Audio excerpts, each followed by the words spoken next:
नवरात्रि का छठा दिन यानी नव दुर्गा के छठे स्वरूप मां कात्यायनी की पूजा और अर्चना का दिन। मां कात्यायनी नव दुर्गा के 9 स्वरूपों में से सबसे ज्यादा प्रचलित और सबसे ज्यादा पूजे जाने वाला स्वरूप अगर है तो वो है मां कात्यायनी। कथा कुछ ऐसी है कि एक ऋषि थे महर्षि कात। महर्षि कात के पुत्र थे महर्षि कात्यायन। अब ऋषि कात्यायन थे वो आदि शक्ति के परम भक्त थे। उनकी इच्छा थी कि आदि शक्ति उनके घर पे पुत्री के रूप में जन्म ले। इसके लिए उन्होंने कई वर्षों तक मां की तपस्या की, साधना की। उनकी साधना, उनकी तपस्या से प्रसन्न होकर आदि शक्ति ने उनको वरदान दिया कि वो ऋषि कात्यायन के वहां पुत्री के रूप में जन्म लेगी। ऋषि कात्यायन के वहां आदि शक्ति ने पुत्री के रूप में जन्म लिया, इसीलिए उनका नाम पड़ा कात्यायनी। पूरी कथा कुछ ऐसी थी कि एक असुर था रंभ। रंभ बहुत ही शक्तिशाली असुर था, बहुत ही ताकतवर।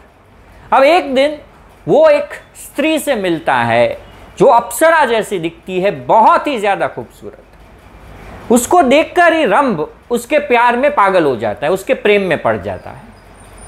अब वो जो स्त्री थी वो एक अप्सरा थी, श्रापित अप्सरा थी। उसको एक श्राप था। वो श्राप ऐसा था कि जब सूर्यास्त होगा तब वो अपने मूल स्वरूप में यानी कि अप्सरा के रूप में आ जाएगी, पर सूर्योदय होने के साथ ही वो एक महिषी यानी भैंस के रूप में परिवर्तित हो जाएगी।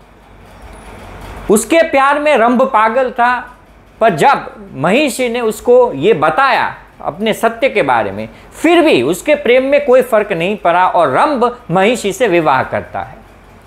वो दोनों एक सुखी वैवाहिक जीवन जी रहे थे और यहाँ रंभ और ज्यादा शक्तिशाली हो गया था। तब देवराज इंद्र को यह डर लगा कि कहीं रंभ उनके स्वर्गलोक पे हमला करके उनका इंद्रासन छीन ना ले। इसीलिए देवराज इंद्र ने यमराज को ये बोला कि जब सूर्योदय हो और जब महिषी अपने भैंस के स्वरूप में परिवर्तित हो जाए तब आप उसके ऊपर हमला करना। देवराज इंद्र का आदेश था, इसीलिए यमराज को फॉलो करना पड़ा। जब सूर्योदय हुआ तब यमराज ने उस महिषी पे हमला किया। यह देखकर रंभ यमराज से लड़ने के लिए कूद पड़ते हैं महिषी को बचाने के लिए। उस समय देवराज इंद्र छल से रंभ की हत्या कर देते हैं। अब जब रंभ की मृत्यु हो जाती है और उसके अंतिम संस्कार का समय होता है तब संध्या हो चुकी होती है, सूर्यास्त हो चुका होता है और महिषी अपने अप्सरा रूप में वापस आ गई होती है और वो अपने पति के पीछे सती होने के लिए तत्पर हो जाती है। तो जब रंभ की चिता प्रज्वलित होती है तब महिषी उसके ऊपर कूद जाती है। जब महिषी ने ऐसा किया तब वो रंभ के पुत्र के साथ गर्भवती थी। जैसे ही उसने अग्नि पे छलांग लगाई, एक विस्फोट हुआ और उसमें से एक असुर की उत्पत्ति होती है, रंभ और महिषी का पुत्र महिषासुर। अब जब महिषासुर को ये पता चला कि कैसे देवराज इंद्र ने उसकी पिता की हत्या की और उसकी वजह से उसकी माता ने भी अपने देह का त्याग किया, तो वो बहुत क्रोधित होता है और वो वर्षों तक अपने गुरु शुक्राचार्य के कहने पे ब्रह्मा जी की तपस्या करता है और उनसे वरदान लेता है कि केवल और केवल स्त्री ही उसकी हत्या कर सकती है, उसको मार सकती है। कोई देवता, मनुष्य, पशु, पक्षी उसको नहीं मार सकता, सिर्फ एक स्त्री मार सकती है। यह वरदान पाकर शक्तिशाली होकर महिषासुर ने तीनों लोकों पे अपना आधिपत्य स्थापित कर लिया। देवताओं से स्वर्ग भी छीन लिया, सभी लोकों पे आधिपत्य और हाहाकार मचा दिया। इससे देवता ब्रह्मा जी के पास जाते हैं कि आपने इसको वरदान दिया है, आप इसका कुछ रास्ता निकालिए। ब्रह्मा जी ने कहा मैं अपने वरदान को बदल नहीं सकता। इसीलिए सब मिलकर विष्णु के पास जाते हैं।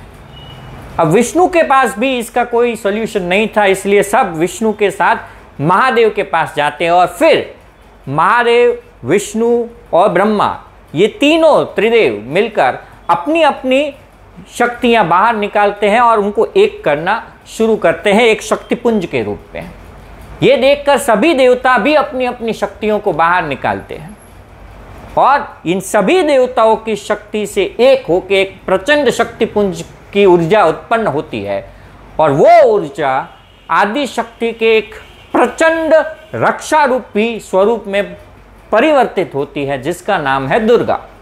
दुर्ग मतलब जो इससे रक्षा करे, तो दुर्गा एक रक्षा का स्वरूप है। माँ दुर्गा के 18 हाथ हैं और हर हाथ में हर देवता उनको एक एक शस्त्र देता है। जैसे महादेव ने त्रिशूल दिया, भगवान विष्णु ने उनको सुदर्शन दिया, ब्रह्मा ने ब्रह्मास्त्र दिया, इंद्र ने अपना वज्र दिया, तो यमराज ने यमदंड दिया। हर देवताओं ने अपने अपने अस्त्र शस्त्र माँ को दिए महिषासुर के साथ लड़ाई करने के लिए। शेर पे सवार 18 हाथों वाली प्रचंड रूपिणी दुर्गा अपने पुनः शक्तिपुंज रूप में आ जाती है और ऋषि कात्यायन के यहाँ पुत्री के रूप में जन्म लेती है, इसलिए उनका नाम पड़ा कात्यायनी। जब समय आता है तब वो फिर से अपना दुर्गा का रूप लेती है और विंध्याचल पर्वत, जहाँ पे महिषासुर रह रहा है, वहाँ विंध्याचल पे हमला करती है। और उस समय माँ के बीच में और महिषासुर के बीच में 9 दिनों तक महायुद्ध चलता है और इस युद्ध में माँ महिषासुर का वध करती है। ये माँ कात्यायनी की कथा है, पर माँ कात्यायनी का जो स्वरूप है वो बहुत ही सौम्य और रक्षा करने वाला स्वरूप है। माँ कात्यायनी शेर पे सवार है, उनके 4 हाथ है। एक हाथ में कमल है, दूसरे हाथ में खड़क है, एक हाथ अभय मुद्रा में है, दूसरा आशीर्वाद मुद्रा में है। माँ कात्यायनी नौ दुर्गा में सबसे ज्यादा पूजा जाने वाला स्वरूप है।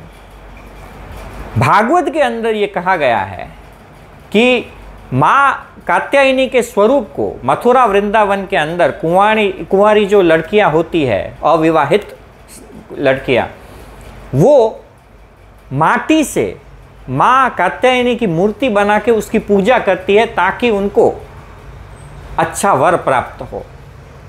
तमिलनाडु के अंदर कन्याकुमारी जो माँ का स्वरूप है वो भी माँ कात्यायनी का ही स्वरूप माना जाता है। नवरात्रि के पहले 3 दिन हमें ये सीखने को मिला कि एक साधक को साधना करने के लिए क्या करना ज़रूरी है, और उसके बाद नवरात्रि के बाकी के 3 दिन माँ के जो अलग अलग स्वरूप है जिसकी एक साधक साधना करता है, ये स्वरूप में कितनी वैविध्यता है ये हमें देखने और जानने को मिलती है। माँ कभी कुष्मुंडा के रूप में इस जगत को जन्म देने वाली है, तो कभी स्कंद माता के रूप में एक माँ का रूप लेकर हम सबको अपने प्यार और आशीर्वाद देती है। तो यहाँ छठे दिन कात्यायनी के रूप में एक रक्षा का भाव अपने हर भक्त को माँ प्रदान करती है। तो ये है नवरात्रि के छठे दिन माँ का जो छठा स्वरूप है, माँ कात्यायनी, उसकी कथा।